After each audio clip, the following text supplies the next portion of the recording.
नमस्कार दोस्तों, स्वागत है आपका आज के मुख्य समाचार में, जिसमें सबसे पहली और बड़ी खबर में आपको बताएंगे कि नीतीश कुमार पर चौतरफा हमले शुरू। लालू और तेजस्वी की आरजेडी ने बिहार चुनाव से पहले बदला गियर।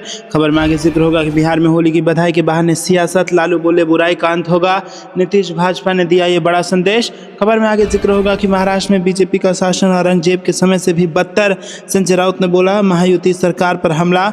आगे जिक्र होगा कि हम बीजेपी के सामने झुकेंगे नहीं, भ्रष्टाचार मामले की जांच के आदेश पर मनीष सिसोदिया ने साधा निशाना। और आगे आपको बताएंगे कि बीजेपी के नए राष्ट्रीय अध्यक्ष पर आरएसएस और बीजेपी आमने सामने, संघ का अल्टीमेटम पार्टी ने इग्नोर किया, नड्डा को 40 दिन का दे दिया एक्सटेंशन। दोस्तों, हर एक खबर की गहराई में आपको ले जाएंगे, लेकिन उससे पहले आपसे निवेदन की वीडियो कीजिए लाइक और चैनल को सब्सक्राइब करके बेल आइकन दबाकर कमेंट में लिखिए जय हिंद। रुक करते हैं सबसे पहली और बड़ी खबर की तरफ। नीतीश कुमार पर चौतरफा हमले शुरू। लालू और तेजस्वी की आरजेडी ने बिहार चुनाव से पहले बदला अपना गियर। जी हाँ दोस्तों, आपको बता दें कि यहाँ पर लालू एवं तेजस्वी यादव की पार्टी राष्ट्रीय जनता दल ने मुख्यमंत्री नीतीश कुमार पर चौतरफा हमले शुरू कर दिए हैं। बिहार में इस साल होने वाले विधानसभा चुनाव से पहले आरजेडी ने अपनी रणनीति में बदलाव किया है और इसकी झलक बिहार विधानमंडल के बजट सत्र के दौरान साफ नजर आ रही है। सदन के अंदर पूर्व मुख्यमंत्री राबड़ी देवी से लेकर पूर्व डिप्टी सीएम तेजस्वी यादव नीतीश को जमकर घर रहे हैं और खासकर सीएम के स्वास्थ्य और उम्र को लेकर वो लगातार सवाल उठा रहे हैं। बीते 4 मार्च को विधानमंडल के दोनों सदनों की संयुक्त कार्रवाई के दौरान जब राज्यपाल के अभिभाषण पर चर्चा चल रही थी, उस समय मुख्यमंत्री नीतीश कुमार और नेता प्रतिपक्ष तेजस्वी यादव ने एक दूसरे पर तीखे हमले किए और इसके बाद दोनों ही नेता सदन के अंदर और बाहर एक दूसरे पर और भी हमलावर हो गए। दोस्तों, लालू यादव की पत्नी एवं विधान परिषद में विपक्ष की लीडर राबड़ी देवी ने बुधवार को आरोप लगाया कि मुख्यमंत्री नीतीश कुमार सदन में भांग पीकर आते हैं और महिलाओं का अपमान करते हैं। वहीं तेजस्वी यादव ने आरोप लगाया कि सीएम सदन के अंदर महिलाओं को इशारे भी करते हैं। और इसी तरह आरजेडी के राज्यसभा सांसद सुधाकर सिंह ने मुख्यमंत्री नीतीश के प्रधान सचिव दीपक कुमार पर सीधा हमला बोलते हुए उन पर अपने रिश्तेदारों को फायदा पहुंचाने का आरोप लगाया और उन्होंने लोकसभा में इस मामले को उठाया। तो करते हैं अगले ब्रेकिंग न्यूज़ की तरफ। बिहार में होली की बधाई के बहाने सियासत, लालू बोले बुराई का अंत होगा, नीतीश भाजपा ने दिया ये संदेश। जी हाँ दोस्तों, बिहार के कुछ इलाकों में होली मनाई जा रही है और ज़्यादातर जगह इस त्यौहार को मनाया जाएगा, लेकिन सियासी गलियारों में इन सभी नेता होली की बधाई एवं शुभकामनाएं दे रहे हैं। सीएम नीतीश कुमार समेत लगभग सभी दिग्गज नेताओं ने होली की शुभकामनाएं राज्यवासियों को दी है, लेकिन राष्ट्रीय जनता दल के सुप्रीमो लालू यादव ने होली की शुभकामना के साथ एनडीए सरकार पर हमला भी बोला है। लालू प्रसाद ने सोशल मीडिया पर एक तस्वीर शेयर की और इसमें गरीबी, भ्रष्टाचार, बेरोजगारी, अपराध, महंगाई और अस्थिर सरकार लिखा है। इस तस्वीर के साथ लालू यादव ने लिखा कि बिहार इस होलिका दहन पर बुराई के अंत का ले रहा है प्रण और अब उनका इस पोस्ट सोशल मीडिया पर वायरल हो रहा है। रुक करते हैं अगली ब्रेकिंग न्यूज़ की तरफ। महाराष्ट्र में बीजेपी का शासन औरंगजेब के समय से भी बदतर, संजय राउत ने बोला महायुति सरकार पर हमला। जी हाँ दोस्तों, शिवसेना उद्धव ठाकरे नेता संजय राउत ने शुक्रवार को भारतीय जनता पार्टी को निशाने पर लिया। राउत ने महाराष्ट्र में भाजपा के शासन को औरंगजेब से भी बदतर बताया और दावा किया कि भगवा पार्टी के कारण किसान मर रहे हैं। उन्होंने दावा किया कि राज्य में किसान, बेरोजगार लोग और महिलाएं आत्महत्या कर रही हैं। राउत ने कहा कि औरंगजेब को दफनाए हुए 400 साल हो गए हैं, उन्हें भूल जाइए। क्या महाराष्ट्र में किसान औरंगजेब के कारण आत्महत्या कर रहे हैं? राउत ने कहा कि वो आपकी वजह से ऐसा कर रहे हैं। अगर मुगल शासक ने अत्याचार किए तो सरकार क्या कर रही है? बता दें कि भाजपा राज्य में सत्तारूढ़ महायुति गठबंधन का नेतृत्व करती है, जिसमें शिवसेना और एनसीपी भी शामिल है। राउत ने यहाँ पर कहा कि किसान आत्महत्या कर रहे हैं, भाजपा का कार्यकाल औरंगजेब से भी बदतर है। वो मुख्यमंत्री देवेंद्र फडणवीस की टिप्पणी पर एक सवाल का जवाब दे रहे थे, जिसमें उन्होंने कहा था कि हर कोई महसूस करता है कि छत्रपति संभाजी नगर में मुगल शासक औरंगजेब की कब्र को हटा दिया जाना चाहिए, लेकिन इसे कानूनी दायरे में किया जाना चाहिए क्योंकि पिछली कांग्रेस सरकार ने इस स्थल को भारतीय पुरातत्व सर्वेक्षण के संरक्षण में रखा था। मराठा राजा छत्रपति शिवाजी महाराज के वंशज भाजपा के सतारा सांसद उदयन राजे भोसले ने छत्रपति संभाजी नगर जिले में स्थित औरंगजेब की कब्र को हटाने की मांग की थी। रुक करते हैं अगली ब्रेकिंग न्यूज़ की तरफ। हम बीजेपी के सामने झुकेंगे नहीं, भ्रष्टाचार मामले की जांच के आदेश पर मनीष सिसोदिया ने साधा निशाना। जी हाँ दोस्तों, दिल्ली की आम आदमी पार्टी सरकार में मंत्री रहे मनीष सिसोदिया और स्वतंत्र जैन को बड़ा झटका लगा है। गृह मंत्रालय ने दोनों के खिलाफ भ्रष्टाचार अधिनियम के तहत केस चलाने की अनुमति दी है। वहीं इस मामले में पूर्व उप मुख्यमंत्री मनीष सिसोदिया की प्रतिक्रिया आई है। आम आदमी पार्टी के वरिष्ठ नेता मनीष सिसोदिया ने कहा कि मेरे संज्ञान में आया है कि केंद्र सरकार ने स्कूल भवन और कक्षाओं के निर्माण के मामले में मेरे और सत्येंद्र जैन के खिलाफ FIR दर्ज की है। उन्होंने कहा कि मैं भाजपा और केंद्र सरकार से कहना चाहता हूं कि जितने मामले दर्ज करने हैं दर्ज कर लें, चाहे वो मेरे खिलाफ हो, सत्येंद्र जैन के खिलाफ हो, आतिशी के खिलाफ हो, अरविंद केजरीवाल के खिलाफ हो या किसी और आम आदमी पार्टी नेता के खिलाफ हो। हम भाजपा के सामने झुकेंगे नहीं, लेकिन पहले ये जवाब दें कि कल होली है, आपने दिल्ली के परिवारों को जो मुफ्त सिलेंडर देने का वादा किया था वो कहाँ है? भाजपा ने दिल्ली की महिलाओं को 2500 रुपये प्रति महीने देने वाला वादा किया था, वो कब पूरा होगा? रुक करते हैं अगली ब्रेकिंग न्यूज़ की तरफ। बीजेपी के नए राष्ट्रीय अध्यक्ष पर RSS और बीजेपी हुई आमने सामने, संघ का अल्टीमेटम पार्टी ने इग्नोर किया, नड्डा को 40 दिन का एक्सटेंशन। जी हाँ दोस्तों, बीजेपी को नए अध्यक्ष पद के लिए JP नड्डा जैसा कोई नाम चाहिए, उधर RSS को कोई ऐसा चाहिए जो संगठन का भरोसेमंद हो, जिसकी नीयत RSS की पद्धति और नीति पर चलने की हो। कम से कम नड्डा या नड्डा जैसा कोई लीडर इस कसौटी पर बिल्कुल भी खड़ा नहीं उतरा। रुक करते हैं अगली ब्रेकिंग न्यूज़ की तरफ। कांग्रेस ने सिर्फ कन्हैया को नहीं उतार दी 3 कंपनियां, RJD रह गई अवाक। जी हाँ दोस्तों, बिहार में कांग्रेस ने सिर्फ कन्हैया कुमार को नहीं उतारा है, बल्कि 3 बड़ी कंपनियों को भी उतार दिया है और ये तीनों कंपनियां सीधे दिल्ली से निर्देश ले रही हैं और बिहार की 100 वैसी सीटों पर चुनावी सर्वे और नेताओं की जमीनी ताकत के बारे में जानकारी जुटा रही हैं। इस खबर के सामने आने के बाद RJD अवाक है। पहले से ही RJD में इस बात को लेकर बेचैनी थी कि बिहार कांग्रेस के नए प्रभारी कृष्णा अल्लावरू ने अब तक राजद सुप्रीमो लालू प्रसाद यादव या राजद के युवराज तेजस्वी यादव से मुलाकात नहीं की।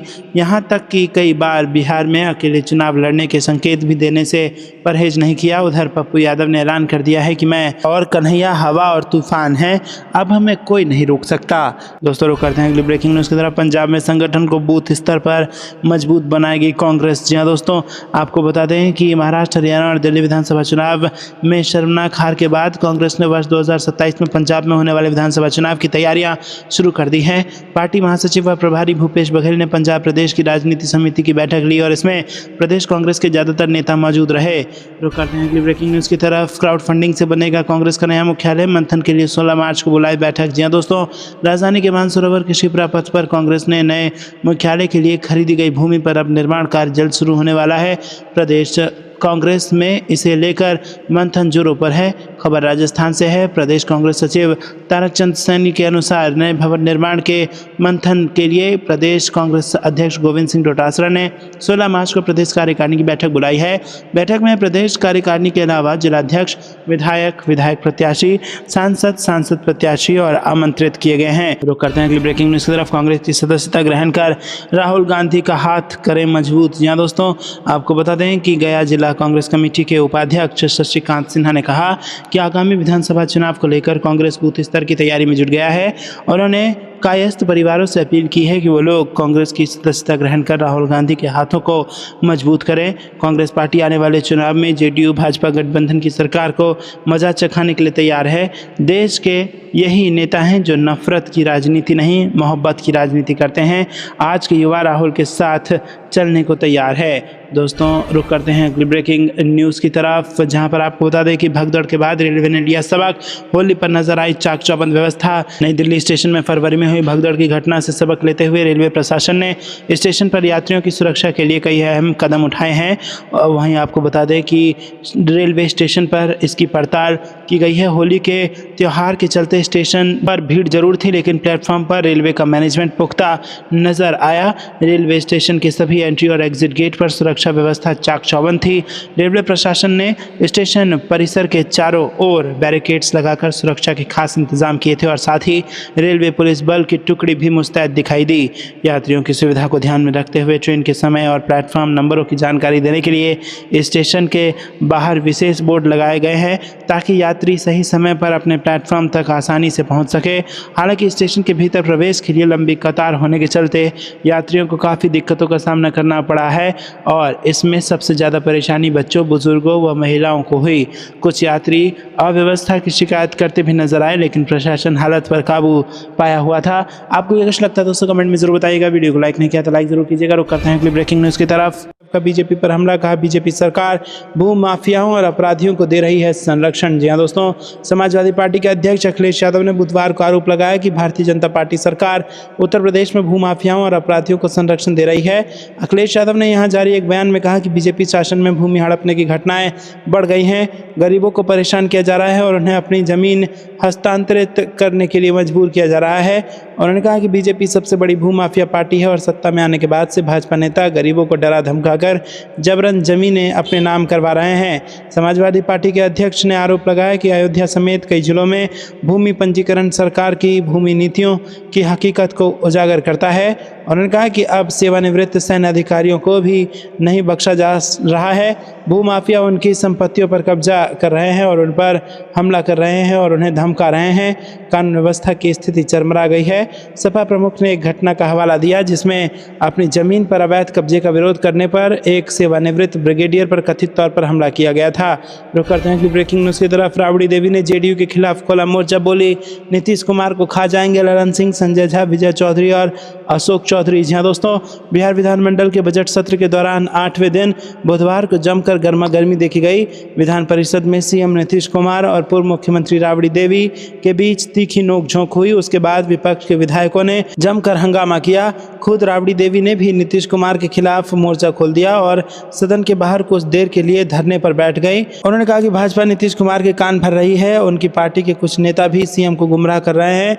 ये लोग मिलकर नीतीश कुमार को खा जाएंगे। विधानसभा परिसर में पत्रकारों से बात करते हुए राबड़ी देवी ने कहा कि नीतीश कुमार के पीछे 5-6 नेता लगे हुए हैं जो उन्हें सिखाते पढ़ाते रहते हैं।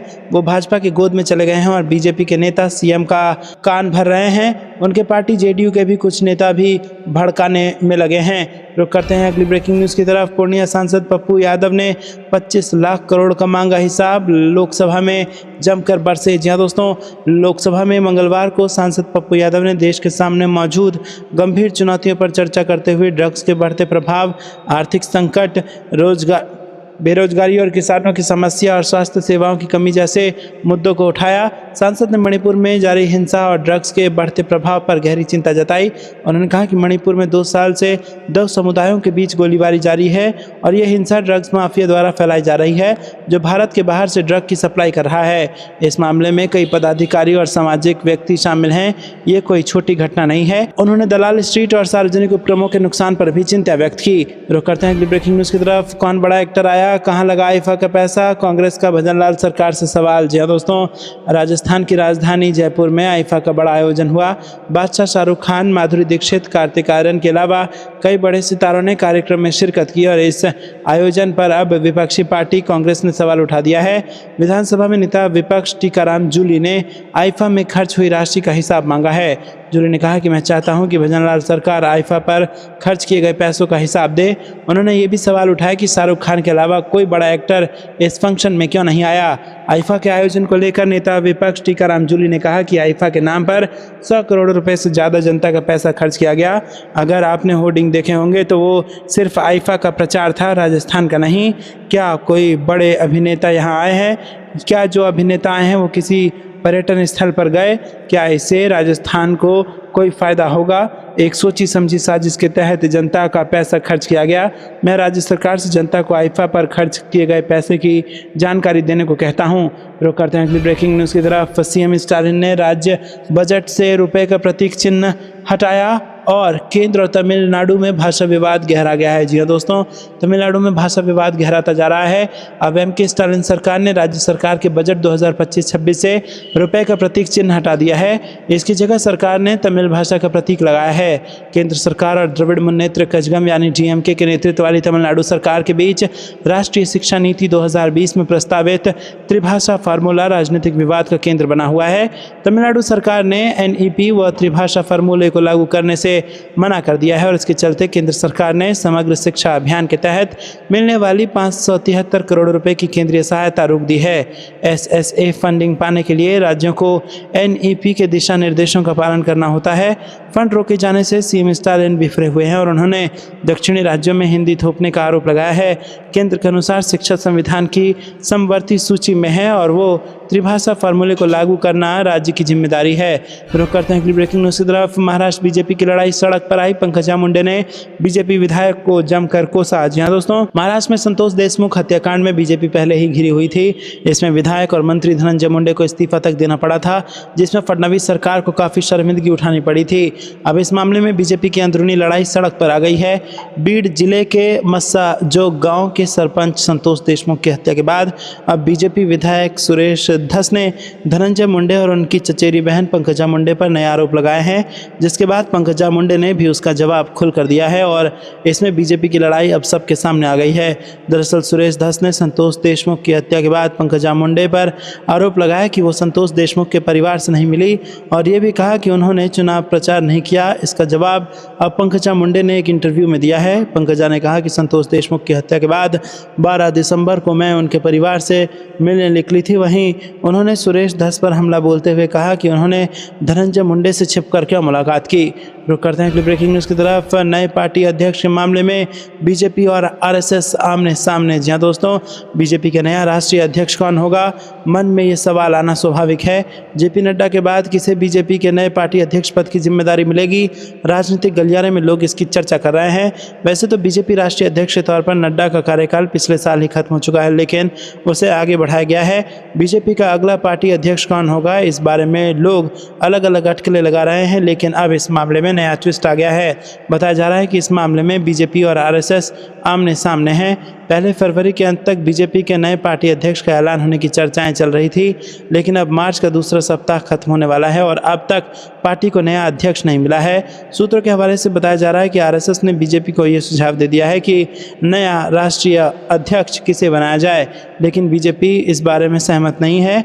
आरएसएस चाहता है कि बीजेपी का नया अध्यक्ष ऐसा हो जो संगठन का भरोसेमंद हो और आरएसएस की कार्यप्रणाली और नीति को मानने वाला हो। वहीं बीजेपी जेपी नड्डा जैसा अध्यक्ष चाहती है जिससे पार्टी को वैसे ही सफलता मिले जैसे नड्डा के नेतृत्व में मिली है।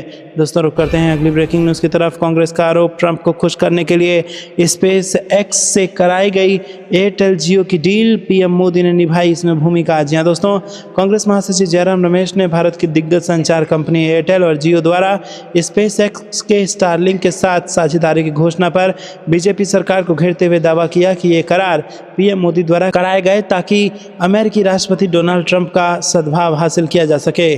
कांग्रेस महासचिव जयराम रमेश ने एक्स पर पोस्ट किया, वस्तुतः 12 घंटे के भीतर एयरटेल और जियो दोनों ने स्टारलिंक के साथ साझेदारी की घोषणा की है, जबकि अब तक वो इसके भारत में आने को लेकर लगातार आपत्तियां जताते आ रहे थे। उन्होंने दावा किया कि ये पूरी तरह से स्पष्ट है कि स्टारलिंक के मालिक एलन मस्क के माध्यम से राष्ट्रपति डोनाल्ड ट्रंप का सद्भाव हासिल करने के मकसद से ये साझेदारियां किसी और नहीं बल्कि स्वयं प्रधानमंत्री मोदी द्वारा कराई गई हैं। रुक करते हैं अगली ब्रेकिंग न्यूज़ की तरफ। राहुल गांधी ने फिर उठाया पेपर लीक का मुद्दा, कहा सिस्टमैटिक फेलियर, अंधकार में 85 लाख छात्रों का भविष्य। जी हाँ दोस्तों, लोकसभा में नेता प्रतिपक्ष राहुल गांधी ने बृहस्पतिवार को कहा कि पेपर लीक एक व्यवस्थागत विफलता है और इसका खात्मा तभी होगा जब सभी राजनीतिक दल एवं सरकारें मतभेद भुलाकर तथा मिलकर कदम उठाएंगे। उन्होंने यह भी दावा किया कि पेपर लीक होने से 6 राज्यों में 85 लाख बच्चों का भविष्य खतरे में है। राहुल गांधी ने एक खबर का हवाला देते हुए सोशल मीडिया मंच एक्स पर पोस्ट किया, 6 राज्यों में 85 लाख बच्चों का भविष्य खतरे में है। पेपर लीक होना हमारे युवाओं के लिए सबसे खतरनाक चक्रव्यूह बन गया है। पेपर लीक मेहनती छात्रों और उनके परिवारों को अनिश्चितता और तनाव में धकेल देता है, उनके परिश्रम का फल उनसे छीन लेता है। साथ ही यह अगली पीढ़ी को गलत संदेश देता है कि बेईमानी मेहनत से बेहतर हो सकती है। ये पूरी तरह से अस्वीकार्य है। आपको क्या कुछ लगता है दोस्तों, कमेंट में जरूर बताइए और वीडियो को लाइक नहीं किया तो लाइक जरूर कीजिएगा। रुक करते हैं अगली ब्रेकिंग न्यूज़ की तरफ। बिहार में चुनाव से पहले बीजेपी को झटका, महागठबंधन के साथ जाएंगे पशुपति पारस। जी हाँ दोस्तों, बिहार में चुनाव से पहले राजनीति में दोस्ती और दुश्मनी के कई चेहरे देखने को मिलेंगे। अब चुनाव से करीब 5 महीने पहले कभी बीजेपी की सरकार में मंत्री रहे पशुपति पारस ने अपना रास्ता खुद जुदा कर लिया है। उन्होंने ऐलान करते हुए कहा है कि 14 अप्रैल को वो बड़ा फैसला करेंगे और बताएंगे कि बिहार का चुनाव वो किसके साथ मिलकर लड़ रहे हैं। पत्रकारों से बात करते हुए उन्होंने कहा कि हमारी पार्टी का फैसला है कि हम 243 सीटों पर चुनाव लड़ें और इसके लिए हम इंटरनल सर्वे करा रहे हैं। 14 अप्रैल को बापू सभागार में बड़ी रैली करेंगे और रैली के बाद अपने लोगों से चर्चा करके बताऊंगा कि हम किसके साथ जा रहे हैं। उन्होंने कहा कि बीजेपी दलित विरोधी पार्टी है और लोकसभा में बाबा साहेब के खिलाफ कितनी आपत्तिजनक टिप्पणी की गई थी। रुक करते हैं अगली ब्रेकिंग न्यूज़ की तरफ। कन्हैया और पप्पू यादव पर कांग्रेस का दाव। बिहार में कांग्रेस ऐसा लग रहा है कि अपनी सबसे पुरानी सहयोगी पार्टियों में से एक राष्ट्रीय जनता दल की परवाह नहीं कर रही है या उसके ऊपर दबाव डाल रही है ताकि वो कांग्रेस के ऊपर अपनी शर्तें नहीं थोप सके। कांग्रेस को पूर्णिया के निर्दलीय सांसद पप्पू यादव और एनएसयूआई के प्रभारी कन्हैया कुमार को कांग्रेस ने आगे किया है। बिहार में कन्हैया कुमार की यात्रा होने जा रही है और होली के बाद 16 मार्च से बिहार में रोजगार दो पलायन रोको यात्रा शुरू हो रही है, जिसका नेतृत्व कन्हैया कुमार करेंगे। कन्हैया और पप्पू यादव में निजी संबंध भी बहुत मजबूत हैं और दूसरी ओर लालू प्रसाद यादव का परिवार इन दोनों नेताओं को पसंद नहीं करता है। लालू प्रसाद और तेजस्वी यादव को लगता है कि ये दोनों नेता तेजस्वी के लिए चुनौती हैं। पप्पू यादव को चुनौती मानने का एक कारण हो सकता है कि वो यादव हैं और युवाओं में लोकप्रिय हैं, लेकिन कन्हैया कुमार तो अगड़ी जाति के भूमिहार हैं। उनकी जाति की संख्या बिहार में बहुत कम है और जाति आधारित राजनीति में तो वो किसी के लिए चुनौती नहीं हो सकते, लेकिन उनकी वक्तृता और युवाओं के बीच लोकप्रियता से लालू यादव को चिंता होती है। तभी 2019 के लोकसभा चुनाव में बेगूसराय सीट पर जब कन्हैया कुमार सीपीआई की टिकट से लड़े तो लालू ने अपनी पार्टी से एक मुस्लिम उम्मीदवार उतारकर उनका खेल खराब कर